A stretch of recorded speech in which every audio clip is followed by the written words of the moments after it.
Welcome to Operation Football. Kayler Smith, Restart. Joey DeBerardino, false start, 5-yard penalty.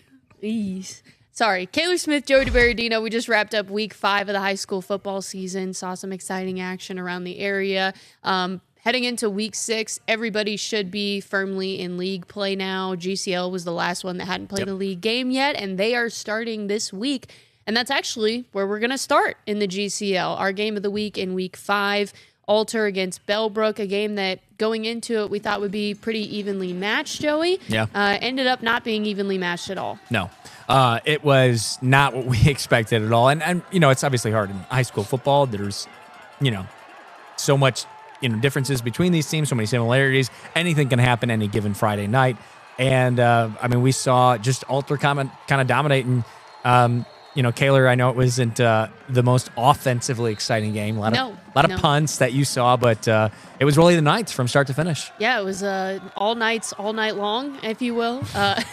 It was either 7-0 or 7-3 at the half, and then Alter just scored 2 more touchdowns late in the game after trading punts 7 times. That's crazy. To start the second half. And really, I think his name is Will Green, the punter for Alter. Yes. He's the player of the game, oddly enough. His punts, I've never seen a high schooler punt as deep and as well, and he was pinning them back deep as ever in high school. He could go play in college, I think. I mean, it helps, too, when there is so little offense going. You need your special teams to kind of come through. But well, and I will say that was what finally led to Alter being able to finally break through as well offensively to start the second half after 7 punts. Finally, that 7th one between both teams, it was an Alter punt, and it pinned Bellbrook back way, way deep in Alter territory. They got a big defensive stop on the opposite goal line, so that by the time Bellbrook punted out of their own end zone, Alter had a very short field and was able to march down and score that first touchdown of the second half to go up 14-3. And then Bellbrook couldn't get anything going. We talked about it last week, how you've seen Bellbrook at their best, and I have now seen Bellbrook at their worst twice. And in both games that I've seen Bellbrook, their week 1 game against Tippecanoe that they got shut out, and then this game against Alter where the offense got shut out, only 3 points from a field goal. Just couldn't get anything going, couldn't even get close down the field. Yeah, it's surprising too when you think about, the talent level seemed evenly matched from a player perspective of either side. Maybe a few more players on that Alter side, but not overwhelming amount. Like if Alter were to play Wayne, for example, the talent difference of just how many players that can make an impact in the game. So from that perspective, it seemed like a very evenly matched contest going into it, and just the grittiness and the physicalness of both teams. Obviously still somewhat of a defensive battle. I mean, Bellbrook's still holding Alter to only 3 touchdowns. But it was surprising to see the Bellbrook offense really struggle to get going, like you mentioned. And, going in, it was that, like you mentioned, that first loss against Tippecanoe. They were shut out.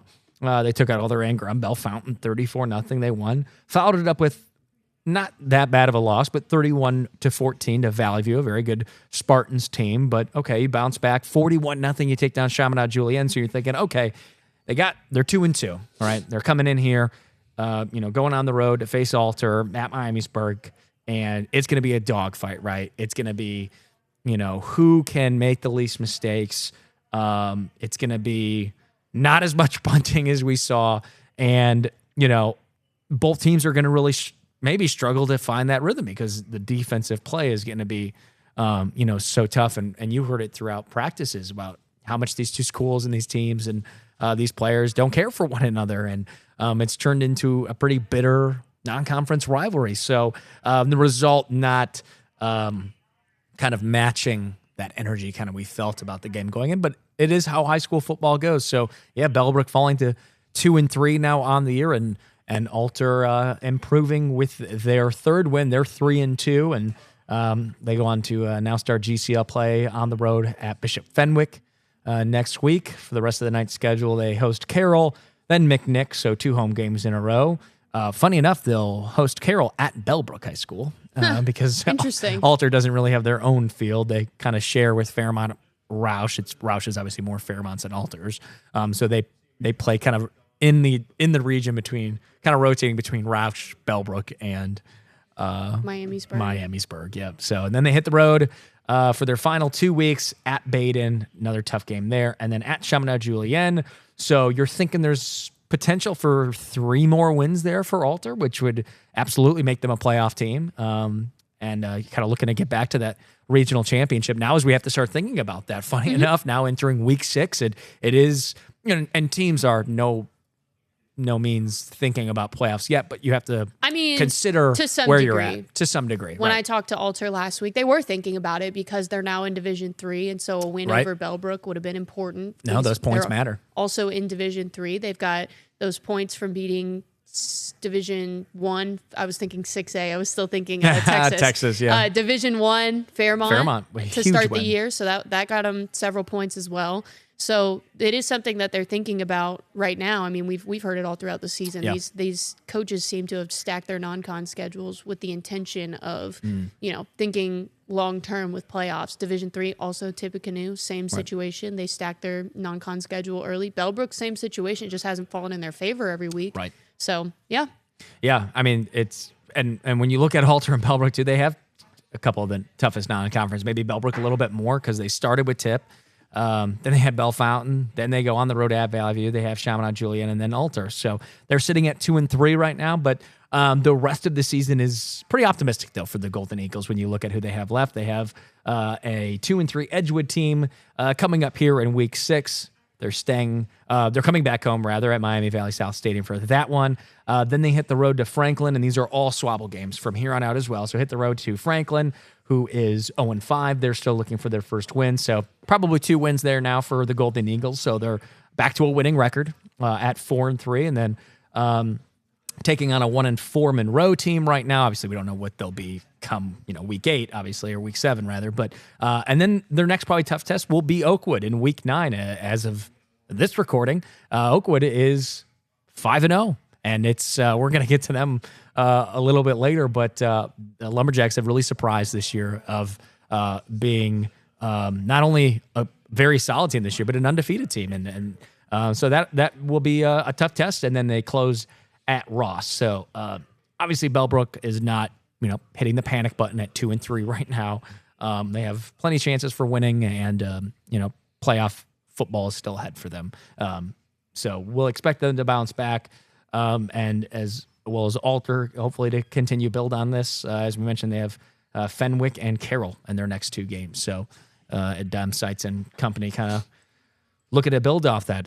Anything else that you learned from Alter, saw from them now going forward into this one? To tie a bow on that series, Alter now leads the all-time series 11-2.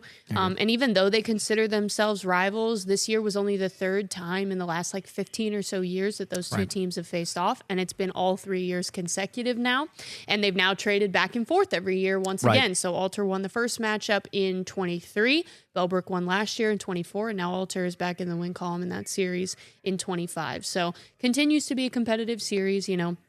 As you mentioned, they alluded to not being friendly to one another. Yeah. I think that just has to do with maybe proximity, and maybe some of them before going to a private high school, maybe they went to public school together in the Bellbrook system. And so, it was interesting. And then just a cool story to come out of that game before we move on from it too. I was just going to give you the platform to mention that as well, because this was special. Yeah. So it was really special that they got this win specifically last week, because they made it a point to, and if you pull up the video again and start it, we'll actually see it. Not here, but when Alter runs out, you can see on their banner, it says Alter family, Brooks family, one family. Not only did they do that, but every single fan for Alter and cheerleader was wearing a white t-shirt, whiteout theme, and the back of it said the same thing: Alter family, Brooks family, one family. And that was to honor one of the players' mothers, James Brooks. He's a senior wide receiver. Also plays on the other side of the ball. I can't remember off the top of my head what his defensive position is, but a receiver, number 16. His mother passed away on August 26th with a rare sinus cancer. And it all developed very rapidly. Christine Hart, yes, the AD, the athletic director and girls basketball coach, correct? Yeah, I was talking to her about it. She said it developed really quickly. You know, she was in the ER one week, and then the next week she was gone. And so that really hit the program hard, and especially for a private school and a Catholic school, the community is just a lot smaller than a lot of other schools and a lot more tight-knit. So he's been dealing with that, and we've talked to him several times now. I think this is the third time in the last 2 weeks we've talked to him, and he's just a very mature, well-spoken kid. And so it was really cool that on a night where everybody is donning his mother on their backs, on their shirts, Alter was able to get the win. Yeah, and it was a great, little nugget to have too. Unfortunately, having to talk about that, but to see him, talking to you post game and how, what he had to say about his mom, and it was definitely very emotional for him to have to get up there, I'm sure, and play a game. It was funny. I didn't include this one in the story, but I asked him, like, what would your mom think of tonight? And he said, well, she didn't really understand football all that well, but I'm sure she would have been cheering for us. Yeah, well, absolutely. Like any mother would when their son is playing football. But no, it was great to see, obviously at any community, but right here in Dayton, this is a close football knit area, from school to school. And of course, between the lines, there's, animosity, but, outside of it, you get to see, humanity. Yeah, absolutely. And people come together, and obviously, we're sending our thoughts and prayers to the Brooks family as well. And, just talking to James and, he's a fantastic kid, and talking about his mom, sounds like she's a fantastic woman as well. And you can find that story on WDTN.com right now. If you go look for our Game of the Week recap, Alter versus Bellbrook, that is on there. You'll be able to hear from James there. Absolutely. So Alter with the big win. They're moving on. Just before we head to break here, we're going to, kind of as we do, just got to go through some of the conferences here and just kind of do a little standings check of looking at some of the games. We'll start in the GWAC. How about those Beaver Creek battling Beavers, right? 2-0 in conference play. Last time they were 2-0 in conference play was 2017. Trace Smitherman in year 2. They have it going. They're 3-2 overall. And funny enough, if I am reading this right, Beaver Creek, of all the GWAC teams, has the most points scored this season overall. It makes sense. They had a 62-0 win, so yeah, that helps. But over Wayne, granted, it is 1 point over Wayne. Wayne is right behind with 55 points, scored. Wayne is allowed 166 points, so by far and away the most. And Centerville right behind there allowed 158 points. But we'll go back to the standings. Yeah, excellent for Beaver Creek. They started with a loss at Xenia. Close game, though, followed up with that 62-0 win over Cincinnati Woodward. 7-point loss to Harrison, but now 2 big GWAC wins to start the year. Northmont 34-0, and now Miamisburg in a battle. 21-19, the final of that one. At home, they now go on the road to face Centerville. And talking about the Elks, too, I would never have thought here now in Week 6. The Elks are 0-5. First time since 2018, I believe. That's right. Year they went 2-8. They went 0-8 starting the season. So Elks try not to repeat history. They had a tough 35-0 shutout loss to Springfield. So through Springfield's back, and for Centerville quickly too. I mean, they have scored only 44 points overall this year, only 17 points scored in the GWAC. So less than 10 points per game. Yeah, it's been rough for the Elks. So an interesting game, honestly. In years past, it would have been chalk this one up for Centerville probably already. That's a blowout win for the Elks over Beaver Creek, but I see Beaver Creek going into Centerville Stadium on Friday night and maybe giving Seaville a little bit of a headache. So we'll have to see. We will have that game as well on Friday. Also tied for first in the GWAC is Wayne. They're 3-2 overall as well, coming off a very exciting 21-18 win over Fairmont. So they are also 2-0 in the GWAC with wins over Springboro and what did Fairmont. we say last week? We said if they take that game against Fairmont, I think it's Wayne's. It sets up the Wayne. GWAC is Wayne's. Absolutely. I'd agree with that. It sets them up, but you can't rule out that Mo Douglas Springfield Wildcats team. They are also now 2-0 in conference play, and it's their first 2 wins of the season. They started 0-3. They fell to Winton Woods in a 21-14 loss. They fell to Walsh Jesuit 30-6, and they fell to Trotwood 16-13. They shut out Miamisburg, and they shut out Centerville. So they have not allowed a single point in GWOC play yet. So their next test. Sorry, go ahead. I was just going to say, while you mentioned Trotwood, to mention them too on the outskirts of the GWOC. Right. They suffered their first loss. Center Grove. This season. Yep. So Trotwood looking to bounce back. I believe they play Cathedral on the road, team out of Indiana coming up here in week 6 for the Rams. But still look out for that Jeff Graham squad. Trotwood clearly with a ton of talent this year. A great test, though, for Springfield coming up in their next 4 games. And I'm going to include Beaver Creek in that now until they prove otherwise. At Springboro, at Wayne, hosting Beaver Creek, at Fairmont. 3 of their next... That's the 4 best teams other than themselves in the other conference. than themselves at this point. 3 out of the 4 on the road as well. So it doesn't get any easier for the Springfield Wildcats, but maybe they're starting to find their rhythm as well. Obviously, aside from last year, years prior, 3 straight years going to the state championship game. Bryce Schottelmeyer, one of the quarterback, helped lead them there to 2 of them. So, we'll be excited to see kind of what happens at Springfield. They're now they're 2-3 overall, but 2-0 still in the GWOC. So setting themselves up for a race for at least that GWOC title.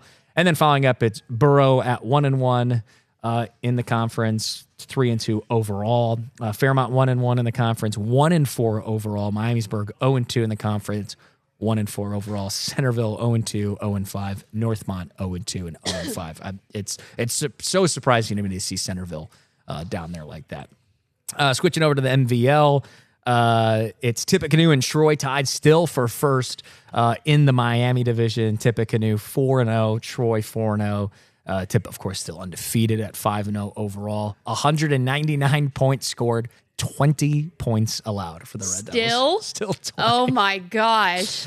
4 points per game is wild. 21-0, 40-7, 55-7, 41-6, and they just beat Butler last week, 42-0. That was another shocker. I know we've kind of seen Butler be a little unstable, but again, to just see them get completely blanked like that is crazy. Is that Butler's second shutout of the year? I know they got shut out by Xenia too. It is their 3rd shutout. They were shut. I'm sorry. They shut out Franklin. Okay, so it is their second shutout loss because it is only their second loss. So Butler is still 3-2. Butler goes on the road to play Greenville. Tippecanoe hosts Sydney this week. Sydney is 0-5, so obviously anything can happen, but likely a win for Tip there in that one. And then coming up that big game, that rematch or that week 10 next week. We don't want to give the game of the week too early, but Xenia Tippecanoe. Shaping up to be a good one. Absolutely. Grab your popcorn for that one. Should be a great one. Mo Harden. Xenia Troy this week too, which will be another good one. Yep, absolutely. So no. Is that right? Xenia at Piqua. My apologies. That's okay. Xenia and Troy was a good one, and that was the one Xenia lost. That is Xenia's only loss. 24-14, Troy won that one. Xenia will be at Piqua. Troy will be hosting Stebbins. I got my northern schools confused. That's okay. It's okay. You're doing great. They're getting all these schools. Got to learn all of them. All the Vills, all the Bournes, all the Monts. A lot of Monts. Or the Fairs rather than the Bournes. So Xenia's still sitting pretty in charge there of the Valley Division at 3-1 in league play, 4-1 overall. So, looking at those conferences, and it's kind of really where we kind of probably anticipated those teams. You got Tip and Troy, and you got Xenia right there up top. So, but we're going to get to see those teams face off aside from Xenia Troy, which we already saw, but Tip and Troy going to be coming up soon, and Tip Xenia coming up soon. So, 2 tough games ahead for Tip. Absolutely. To close out the year. Absolutely. And we wouldn't have it any other way. I mean, you have to think if the Red Devils are a team that's going to maybe make that run to the state title, you got to have those early tests in league play. So we're going to be getting into a little bit more of the Southwestern Buckeye League as well coming up after the break. We got to shout out one more. Marion Local. Oh, 69 wins in a row. There you go. 69 wins in a row for the Flyers. Still the longest active high school football win streak in the country. They just keep doing it. We're gonna have them. We're gonna have them this week though. On Friday, the Versailles Tigers host the Marion Local Flyers. We'll see if Versailles can try to pull off a stunner. That will quickly become our lead story on Friday night, were that to be the case. We had it ready too with that game against St. Henry. Yep. St. Henry was up 14-7 at half, and Marion Local went on to win it 21-7. So maybe this is the year we see the dynasty collapse. Oh, you're gonna upset some people. No, maybe not. Up in Maria Stein. You can't bet against Marion Local, though. They are a dynasty. That's for sure. They're a powerhouse. So I hope you get to see them play at some point, because it is like watching. Maybe in Canton. I mean, at this point, they're going for, 5, 6 straight titles now? So plenty more to talk about here coming up after the break on Hot Football Preview. We'll also be taking a look at our next game of the week, where Kayler Smith will be for Week 6, coming up here after the break.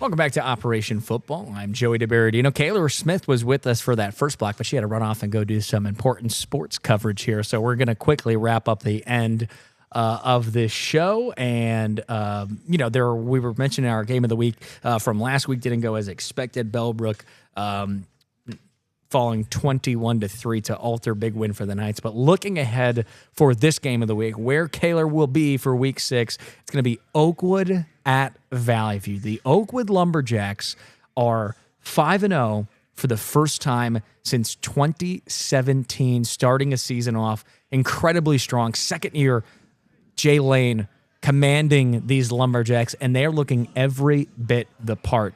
It's been pretty impressive to see what these guys have been able to do through the first 5 weeks of the season. 5-0, and it is been in dominant fashion. When you look at where they're at, 194 points scored, only 63 points allowed, and they've really just kind of taken care of all their competition. 41-22 over West Carrollton, 43-12 over Bethel, 48-6 over Milton Union, 34-7 over Eaton, and 28-16 over Waynesville, coming off that Week 5 victory. That was their tightest victory this season, but it still seemed like they took care of business pretty handily. Now their biggest test here coming up, and really their next 2 biggest tests, Valley View and Brookville. They'll also see Bellbrook in Week 9 too. So the gauntlet for the Oakwood Lumberjacks really starting to be on the horizon now for this team, but they are probably accepting that challenge full head on, just because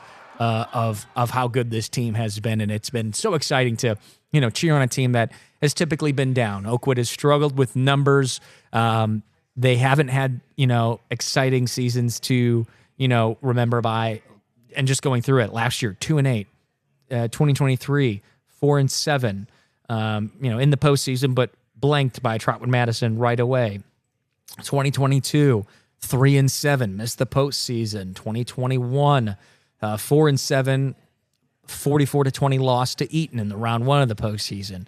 2020, everyone made the postseason last year, so we'll skip that. 2019, 1-9, missed the postseason. So it's been a while since the Oakwood Lumberjacks. So no better team to get a chance to enjoy that success. I'm sure it's been an exciting year for not only the players and for a second-year head coach, but for the community to be able to be out there. The parents and families supporting this group is exciting. So they undoubtedly deserve to be game of the week against another exciting opponent. Valley View off to another great start as well. The Spartans are 4-1 after that tough 49-48 overtime win against Coldwater to start the season. The Spartans have bounced back 20-7 over Franklin. They beat Bellbrook 31-14 in pretty dominant fashion, really, against a good Golden Eagle squad. They beat Carlisle, also having a good year, 35-14, and then they just beat Eaton 48-10. So since losing to Coldwater by 1 point in overtime, Valley View has really turned it up a notch and are playing a little angry. So a great setting for this Week 6 game of the week. 4-1 Valley View, 5-0 Oakwood. Can the Lumberjacks continue this unprecedented undefeated season? Can Valley View kind of be the thorn in their side and kind of play spoiler to that? 2007 was the last time that Oakwood started the year 5-0. And I believe the last time they had 5 wins in a season was, let's pull it up here. Kayler had mentioned, and I just forgot. I want to say 2017. That's right. 2017, they finished 5-5 overall. So they've already matched that mark of 5 wins. So really, the expectation is that they can only win more games from there. I would be shocked if we didn't see Oakwood win a game the rest of the season after the way they started and just with the schedule they have. So very excited for that next game of the week. These two expecting to put on a show at Niswonger Field this Friday at 7 o'clock, our Operation Football Adamus board game of the week. Taking a look quickly here at some of the other games on slate. We mentioned in the first block, it's Beaver Creek and Centerville scoring off in the GWAC. Very winnable game now for Beaver Creek. Maybe wouldn't have said that in years past, but the Beavers seem to be buzzing. And unfortunately for Centerville, who's been really one of the top teams in the GWAC, they won the title outright just 2 years ago. So to see this Elks 0-5 for the first time since 2017 is hard to believe. And 2017 might not sound like that long ago, but it was. No, I'm sorry. 2017 would not be wrong. When was the last time the Elks were 0-5? I just said it earlier. 2018, the year after. Missed it by a year. 2018, the Elks started 0-8. So Centerville's still trying to get that first win of the season. So that should be a pretty interesting contest to see Trey Smitherman and company go into Centerville Stadium and still almost, you'd think, try to get a quote-unquote upset win, but not the way the season's gone. So it would almost be an upset win for Centerville at this point. So compelling storyline there. We're also going to have Carlisle-Brookville, another exciting game out of the SWBL. Brookville is 5-0, another one of our undefeated teams in the area. Big wins over Tri-County North, Springfield, Shawnee, Northridge, Waynesville, and Middletown, Madison. Carlisle, on the other hand, 4-1. They won their first 3 games over National Trail, Miami East, Bethel. They lost to Valley View 35-14. Seems like every team loses to Valley View 35-14. And then at Franklin, they won 21-18 in a close match last week. So pretty even contest here coming up for the Indians and the Blue Devils. Last year, it looks like it was Brookville winning 28-8, but I have a feeling this year is a little bit more evenly matched. So exciting to see what's happening in those 2 SWBL games and a chance to see the Southwestern Buckeye League kind of on full display too in 2 big games. 2 of their best, 4 of their best teams in 2 separate matchups, all going head to head. Will be exciting to see how that shapes out on Friday. Also back in the GWAC, we're also going to have Springfield at Springboro. We briefly went over the GWAC as well, but taking a look at that matchup, Springfield comes in 2-3, riding a 2-game win streak. They've won their first 2 GWAC games, taking down Miamisburg and Centerville.